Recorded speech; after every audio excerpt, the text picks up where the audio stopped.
Take a look at what happened.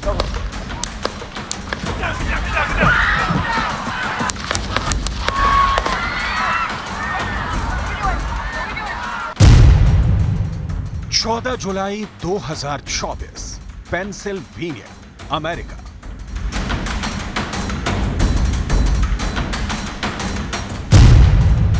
America के इतिहास में दर्ज हुई एक और तारीख।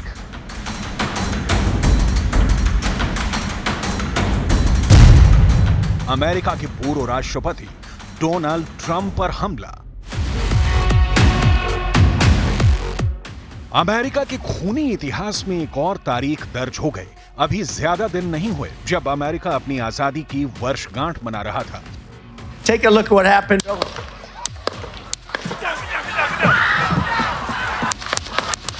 महज 10 दिन बीते थे और पेंसिल्वेनिया में ऐसा हमला हुआ कि पूरा का पूरा अमेरिका थर्रा गया। Take a look at what happened.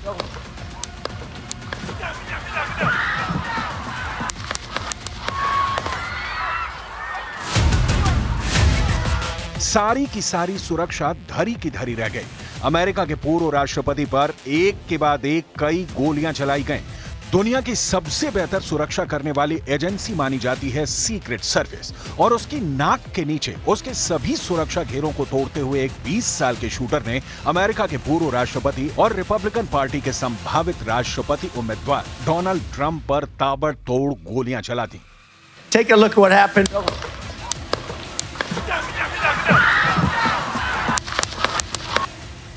Secret service के स्नाइपर अपने गन लेकर सुरक्षा करते रह गए और अमेरिका के इतिहास में एक और खूनी तारीख दर्ज हो गई। डोनाल्ड ट्रंप 2007 से 2012 तक अमेरिका के राष्ट्रपति रहे हैं और वो इस बार भी राष्ट्रपति पद के लिए चुनावी रैलियां कर रहे हैं। अपने चुनावी अभियान में वो पेंसिल्वेनिया राज्य के बटलर नाम की जगह पहुंचे थे, जहां वो एक रैली को संबोधित कर रहे थे। सब कुछ सामान्य था, लेकिन तभी गोलियां चली और वहां अफरा तफरी मच गई। ट्रंप को गोली लगी, वो वहीं गिर गए। सीक्रेट सर्विस के एजेंट ने उनके आसपास सुरक्षा घेरा बना लिया, लेकिन गोलियां चलती रहीं। Take a look at what happened.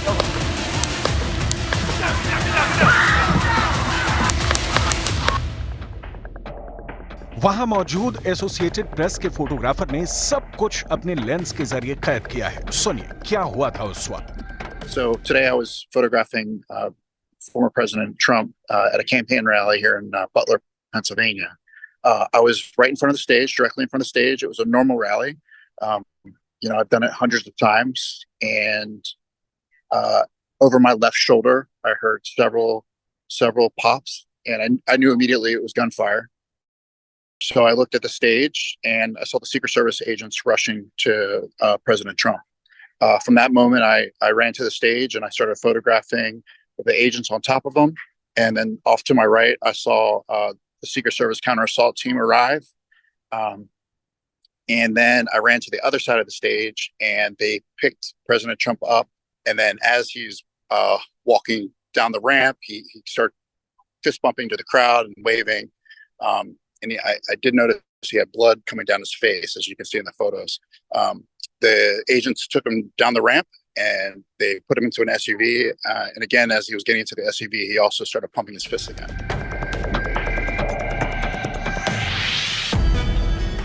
हमलावर को मार गिराया गया, लेकिन उससे पहले हुई फायरिंग में रैली में मौजूद एक आदमी की मौत हो गई। 2 लोग जख्मी हो गए। हालांकि पूर्व राष्ट्रपति ट्रंप के दाहिने कान पर गोली लगी थी। वो जख्मी हुए थे, लेकिन वो बाल बच गए। उन्हें तुरंत अस्पताल ले जाया गया, जहां इलाज के बाद उन्हें डिस्चार्ज कर दिया गया। लेकिन इस मामले की जांच को FBI ने टेक ओवर कर लिया है और कहा है कि यह हत्या का प्रयास है। अमेरिका के पूर्व राष्ट्रपति को जान से मारने की कोशिश की गई है। अमेरिकी राष्ट्रपति चुनाव में संभावित उम्मीदवार को जान से मारने की कोशिश की गई है। What we're calling an assassination attempt against our former president, Donald Trump. It's still an active crime scene. As I mentioned, we have a number of agents on scene. We also are working closely with other federal agencies, our state partners, and our local police partners as well. America में हुई यह घटना पिछले 2 दशकों में सबसे बड़ी घटना है। पूर्व राष्ट्रपति को पूरी सुरक्षा के बीच जान से मारने की कोशिश हुई है। हालांकि आसपास के लोगों का कहना है कि उन्होंने हमलावर को पहले ही देख लिया था।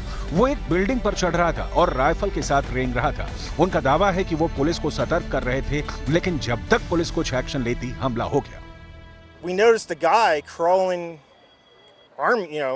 bear crawling up the roof of the building beside us, 50 feet away from us. So we're standing there, we're pointing at the guy crawling up the roof. And he had a gun, right? He had a rifle. A rifle. We could clearly see him with a rifle, absolutely.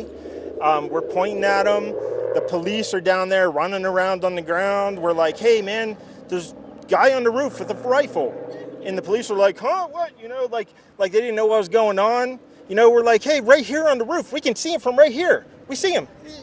He's crawling. Take a look at what happened.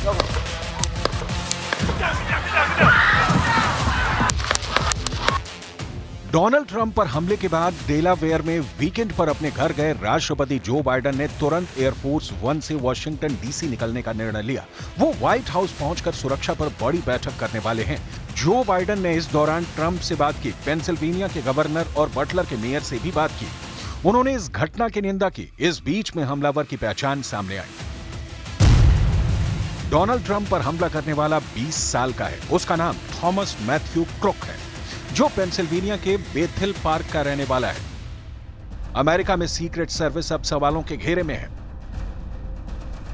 Trump पर ऐसे समय में जानलेवा हमला हुआ है जब America में राष्ट्रपति के चुनाव है और रिपब्लिकन पार्टी से डोनाल्ड ट्रंप संभावित उम्मीदवार हैं। अमेरिका में हुए सर्वे और मार्केट रिसर्च में सामने आया है कि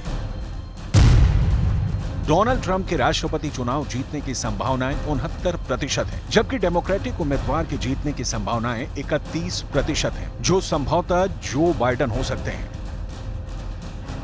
हालांकि यह पहला मौका नहीं है जब अमेरिका के राष्ट्रपति या अमेरिका के राष्ट्रपति पद के उम्मीदवार पर जानलेवा हमला हुआ हो। अमेरिका के इतिहास में 4 राष्ट्रपतियों की हत्या की जा चुकी है और 9 बार हत्या के प्रयास हो चुके हैं।